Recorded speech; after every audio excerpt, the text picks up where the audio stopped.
ایرو لباجار کوبانه کمپانی کپاقجی جعالی سازی و تفگرین جنان به هفکاری شارداری گلو دسته اکولوژی هات دسپیکرن. کمپانی پاقجیه و بلافگرنا بروشورین هشیاری پاقجیه جقادا جن آزاد لناوراستا باجار کوبانه دسپیکره و تا 4 خریا ساعته گرت ناوخواه. تفگرین جنان پشتراس کرن که اف کمپانیا به آرمانجا پاقشکرنا باجر و بلافگرنا چاندا پاقجیه دناوا گلده هاتا دسپیکرن. هاتا زانین که اف کمپانیا ده هر هفته روژه که لطاخه که جتاخن باجر دوام بکه. موکی حمله که جن کوبانه کنگرستار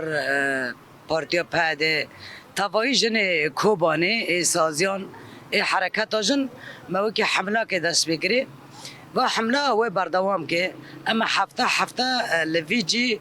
کوم ببن و في حمله خوا دست بکن هیویا مجیش گل ما هر کسک شارع خوا دیکان خوا رصیف خوا جهالی خدا هنکی پاخش بکه جبو خوشکیا کوبانه این راستی کوبانه نه دناف قریش دابه ام هر کسک بر پرسیار لکوبانه درکبن تایبات جی وی ملی قریش دا راستی جی کی پیروزه جی قادا جن آزاده هدف کردیش بر کو و شرایع پر انه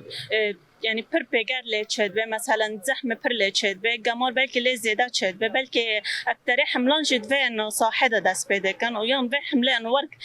دو حالت دانو ورگ بردوام دکه جبر کو و پیگر انه لی پر و گمار لی زیاده دبه و قاندی امکانن مثلا ام